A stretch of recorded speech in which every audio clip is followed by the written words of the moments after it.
हर जगह चल रहा है एग्जाम फीवर। कुछ स्टूडेंट्स प्री बोर्ड्स की तैयारियां कर रहे हैं तो कुछ स्कूल्स में प्री बोर्ड्स ऑलरेडी चल रहे हैं। कुछ स्कूल्स में इंटरनल असेसमेंट्स हो रहे हैं और कुछ स्टूडेंट्स अपने आप को तैयार कर रहे हैं मेन बोर्ड एग्जाम्स के लिए।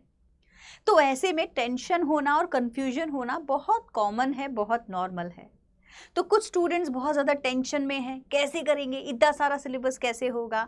बाकी के स्टूडेंट्स को डर लग रहा है, वो सोच रहे हैं कि कहीं ऐसा तो नहीं है कि मैं कुछ मिस्टेक कर रहा हूँ, कुछ गलती कर रहा हूँ, पढ़ाई सही से हो रही है, लर्निंग मेथड ठीक है या नहीं, कुछ ऐसा तो नहीं है ना जो मिस कर दिया है, एग्जाम में जाके ना पता चले कि गलती कर दी। तो क्या करें ऐसे में? तो ऐसे में आप जाइए अपने मेंटोर्स के पास में, उन टीचर्स के पास में जो एक्सपीरियंस ऑलरेडी गेन कर चुके हैं। अब हम टीचर्स हैं, ऑलरेडी बोर्ड्स दे चुके हैं, राइट। हमारे टाइम पर इतनी अच्छी फैसिलिटीज़ नहीं होती थी, इतने अच्छे टीचर्स नहीं होते थे, कम्युनिकेट करने का इतना इजी तरीका नहीं था। तो मिस्टेक्स तो बहुत करी हैं, लेकिन हम नहीं चाहते कि जो मिस्टेक्स हम करके आए वो हमारे स्टूडेंट्स भी करें। इसके अलावा बैच, ईयर टू ईयर इतने सारे बैचेस पढ़ाए हैं, इतने सारे स्टूडेंट्स के साथ इंटरेक्ट किया है, तो आइडिया हो जाता है ये मिस्टेक्स हैं जो बच्चे जनरली कर रहे होते हैं। आज के वीडियो में मैं चाहूँगी कि आप लोग मुझे ध्यान से सुने और ये जो मिस्टेक्स मैं आपको बता रही हूँ वो आप ना करें। क्या बताऊँगी मैं आपको? पढ़ने का सही तरीका, कैसे पढ़ाई करनी है, अपने आप को मोटिवेट रखने का सही तरीका, कैसे टाइम टू टाइम खुद को मोटिवेट करके रखना है सो दैट एजुकेशन, जो पढ़ाई स्टडी आप कर रहे हो वो कंसिस्टेंटली हो, कंटिन्यूअसली हो, रुके ना बीच में। नंबर थर्ड, मैं आपको बताऊंगी एग्जैक्ट टाइम टेबल आपको अपना कैसे बनाना है। तो बहुत कुछ आपको ये वाले वीडियो में सीखने को मिलने वाला है निधि मैम से। Hi everyone, my name is Nidhi Gupta, I am your English mentor and you are watching me on Sankalp Bharat foundation YouTube channel. तो क्या करनी है तैयारी, कैसे करनी है तैयारी? तो देखो, लर्निंग मेथड की मैं आप लोगों को बात कर रही थी कि जो टीचिंग का लर्निंग मेथड, स्टडी का लर्निंग मेथड होता है ना, पढ़ने का जो तरीका होता है, वो बच्चों के पास में दो ऑप्शंस अवेलेबल होते हैं। मैंने जब देखा ना बच्चे किस तरीके से पढ़ते हैं, तो कुछ बच्चे कंसेप्चुअल लर्निंग करते हैं और कुछ बच्चे फैक्चुअल लर्निंग करते हैं। ये जो पिक आपको दिखाई दे रही है ये फैक्चुअल लर्निंग की पिक है। मतलब कि हम लोग फैक्ट्स पे फैक्ट्स याद करते जा रहे हैं और हमारा ये हाल हो गया है। अब कुछ सब्जेक्ट्स होते हैं जहाँ फैक्ट्स लर्न करना बहुत ज़रूरी है बच्चों, या कुछ टॉपिक्स होते हैं हर सब्जेक्ट के अंदर जहाँ फैक्ट्स लर्न करना ज़रूरी है और हमें पता है हमारी क्या हालत हो जाती है। लेकिन अगर हम कंसेप्चुअल लर्निंग पर ज़्यादा फोकस करते हैं तो हम अपने किसी भी टॉपिक को इतना ईजिली और कामली समझ सकते हैं। अब ये तो आप भी मानोगे कि हाँ मैम, कुछ चीज़ें याद करने की हैं बट ज़्यादा चीज़ें समझने की होती हैं। अब अगर मैं इंग्लिश की बात करूँ तो टेंस में आप लोगों को रूल्स सिखाए जाते हैं, लेकिन अगर आप कंसेप्ट समझने की कोशिश करेंगे तो आप खुद भी रूल्स बना सकते हैं। डायरेक्ट, इनडायरेक्ट के, एक्टिव पैसिव के काफ़ी सारे रूल्स हैं ऑलरेडी जो आप खुद भी बना सकते हैं अगर आपका बेसिक क्लियर है तो कुछ टॉपिक है जो आपको फैक्चुअल बेस पे लर्न करने पड़ेंगे, फैक्ट्स समझने पड़ेंगे, लर्न करने पड़ेंगे। लेकिन बाद में ये जो कंसेप्चुअल लर्निंग है ना बेटा, ये आपके लिए बहुत ज़रूरी है, ये भी आपके काम आएगी। तो हमको conceptual learning and factual learning में डिफरेंस पता होना चाहिए और कंसेप्चुअल लर्निंग में ज़्यादा फोकस करना है। क्या करेंगे?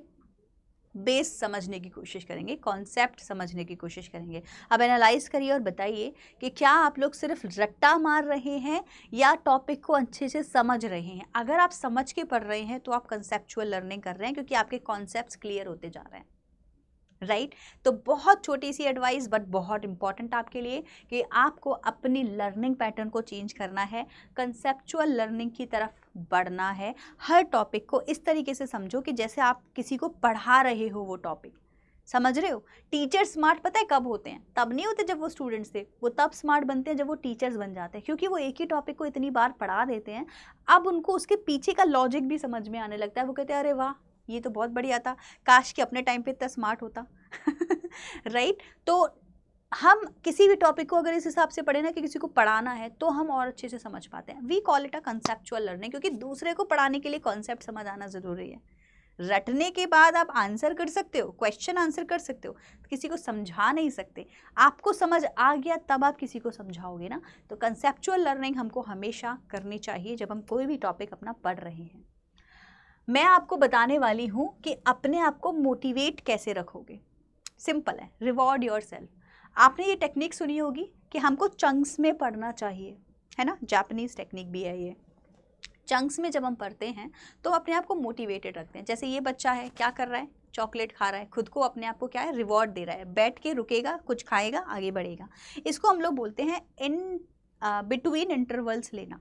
2 ऑप्शंस आपके पास में रखो हमेशा जब भी आप तैयारी कर रहे हैं।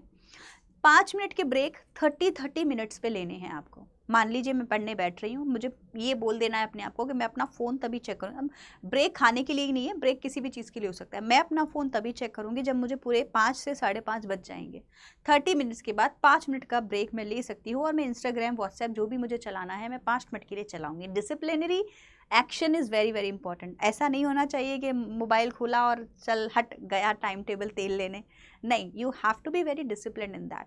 30 मिनट्स पढ़िए, 5 मिनट का ब्रेक लीजिए, या सीधे 1 आवर पढ़िए और 10 मिनट्स का ब्रेक लीजिए। क्योंकि कुछ बच्चों का माइंड होता है जब वो पढ़ने बैठते हैं तो वो 1 घंटे स्ट्रेच पढ़ सकते हैं, गुड, आप 10 मिनट का ब्रेक ले लीजिए उसके बाद में। और आपको लगता है कि मुझे मैडम थोड़े थोड़े इंटरवल पे पढ़ना है तो आप 30 मिनट पढ़िए, 5 मिनट का ब्रेक लीजिए, 30 मिनट पढ़िए, 5 मिनट का ब्रेक लीजिए। ये प्रूवन है, ये जो टेक्निक्स हैं ये प्रूवन है। इससे आप अगर यूज़ करते हैं तो आप ठीक है, स्पेस में सही चल रहे हैं, राइट। तो यूज़ करिए इस तरीके की टेक्निक अपने आप को मोटिवेटेड रखने के लिए। मोबाइल चलाना है, फ्रेंड से बात करनी है, कुछ खाना है, टीवी देखना है, 5 मिनट का 10 मिनट का ब्रेक, लेकिन आधे घंटे या 1 आवर पढ़ने के बाद। इससे क्या होगा, कंटिन्यूएशन बनी रहेगी, टाइम टू टाइम मोटिवेटेड रहेंगे आप, और आपके लिए तैयारी करना और अपना सिलेबस कंप्लीट करना ज़्यादा ईजी हो जाएगा। नेक्स्ट, टाइम टेबल मैं बोल रही थी आपको बताऊंगी। तो देखो, टाइम टेबल बनाते टाइम हम लोग एक बहुत बड़ी मिस्टेक करते हैं बच्चों। आप में से कितने लोग हैं जो टाइम टेबल कुछ इस तरीके से बनाते हैं, the best time table for you, इस तरीके से? बताओ कितने बच्चे हैं जो ऐसे बनाते हैं कि मैं क्या करूँगी ना, 9 बजे इंग्लिश पढ़ूंगी, 10 बजे सोशल साइंस पढ़ूंगी, 12 बजे मैथ पढ़ूंगी, 2 बजे साइंस पढ़ लूँगी और 4 बजे हिंदी पढ़ लूँगी। कितने बच्चे आपसे इस तरीके का टाइम टेबल बना रहे हो आप? चलो सारे सब्जेक्ट्स नहीं लिखे, कोई 3 सब्जेक्ट दिन में लिख लेते हो, 2 सब्जेक्ट दिन में लिख लेते हो, करते हो ऐसा? अब हुआ क्या, पहली बात तो ये टाइम टेबल नॉट वर्क नहीं करता, बिल्कुल भी प्रैक्टिकल नहीं है। 9 बजे मैं इंग्लिश पढ़ रही थी, आधे घंटे बाद तो रिदम बना, 45 मिनट्स हो गए, कुछ याद भी होना शुरू हो गया, लेकिन एकदम से फिर 10 बज गए, अरे भैया सोशल साइंस का टाइम हो गया। क्या है ये? Very very wrong strategy. आपको अब क्लास 10th में बोर्ड एग्जाम से पहले इस तरीके के टाइम टेबल नहीं बनाने हैं, ओके। आपका टाइम टेबल दिखने में कुछ ऐसा होना चाहिए, कुछ ऐसा होना चाहिए जिसमें टाइम नहीं लिखा हुआ है। ये देखो 9, 10, 11, 12 मैंने कुछ नहीं लिखा, मेरा मन मैं जब पढ़ूँ, हो सकता है मैं रात को पढ़ना चाहती हूँ, हो सकता है मैं दिन में पढ़ना चाहती हूँ, मुझे डिसिप्लिनरी रहना है, ओके। आप लिख लो कि 9 बजे पढ़ने बैठूंगा, सुबह 5 बजे पढ़ने बैठूंगा, और 5 बजे जब सुबह उठूंगा तो सबसे पहले एसएसटी करूंगा, क्योंकि सुबह सुबह लर्न जल्दी हो जाएगी। तो कल मैंने पहले ही सोच लिया सुबह उठ के मैं 5 बजे एसएसटी पढ़ूंगा और ये टॉपिक पढ़ूंगा। इतना टाइम टेबल आपको बनाना है। तो आपका टाइम टेबल कुछ ऐसा होना चाहिए कि आज मैं इंग्लिश में चैप्टर 3 के सारे क्वेश्चन आंसर्स कंप्लीट कर लूँगा। अब इसमें 1 घंटा लगेगा, 2 घंटा लगेगा, 5 से 10 लगेगा, 5 से 12 लगेगा, ये आपका टाइम, ये आपका कंसर्न नहीं है। आपको पढ़ना था उस चीज़ को और आपने कंप्लीट कर लिया। मैं मैथ की एक्सरसाइज नंबर 3, 4 और 5 के सारे क्वेश्चन आज का कवर करने वाला हूँ। अब ये हो सकता है मुझे पूरा दिन ले जाए, हो सकता है मेरा 2 घंटे में हो जाए, या शायद एक्सरसाइजेस बहुत सिंपल थी तो मैं 15 मिनट में भी कंप्लीट कर जाऊँ। ये मेरा टाइम टेबल बनाने का तरीका होना चाहिए। तो अगर मैं टाइम के हिसाब से अपने सब्जेक्ट्स को चूज़ करूँगी तो वो नहीं हो पाएगा, क्योंकि कभी कभी क्या होता है ना, सुबह सुबह 5 बजे इंग्लिश पढ़नी है, इंग्लिश पढ़ने का मन ही नहीं कर रहा, आज मैथ के क्वेश्चंस करने का मन कर रहा है, खुजली हो रही है माइंड में। तो आप अपने टाइम टेबल को फॉलो नहीं करेंगे तो आप अपने सबकॉन्शियस माइंड को फिर क्या ना एक सिग्नल दे रहे हो कि नहीं नहीं ये अपनी बात को सुन ही नहीं रहा है, तो मतलब ये अच्छा नहीं कर रहा है, डिमोटिवेट हो जाओगे। तो आप टाइम मत दो अपने आप को, कोई टाइम किसी सब्जेक्ट के साथ लिंक मत करो। सुबह साइंस पढ़ने का मन है, आज मैंने साइंस पढ़ा, कल मुझे मैथ पढ़ने का मन होगा, मैं मैथ पढ़ूंगी, नेक्स्ट डे मुझे इंग्लिश पढ़नी है, सुबह मैं इंग्लिश पढ़ूंगी। कंसर्न होना चाहिए मेरा टॉपिक, इस सब्जेक्ट का ये टॉपिक मुझे फिनिश करना है 2 घंटे में, 3 घंटे में, 4 घंटे में, ये एम रखने की कोई ज़रूरत नहीं है। क्योंकि अगर एम पूरा हो गया वेल एंड गुड, नहीं पूरा हुआ तो आप जो है ना डिमोटिवेट होते हैं, और ये करना हमारे लिए बहुत नुकसान वाला चीज़ हो जाएगी, हार्मफुल हो जाएगी एज ऑफ नाउ। आपने प्री बोर्ड्स एंड बोर्ड्स के स्टार्टिंग मतलब के पहले अगर आप ऐसा करेंगे तो ये आपके लिए अच्छा नहीं है। So what is important right now, important thing is कि आप डिसिप्लिन्ड होके बैठें पढ़ने और टॉपिक को स्टार्ट करें पढ़ना। कितना खिंचेगा और किस टाइम पे कौन सा सब्जेक्ट पढ़ना है ये आपका कंसर्न नहीं होना चाहिए.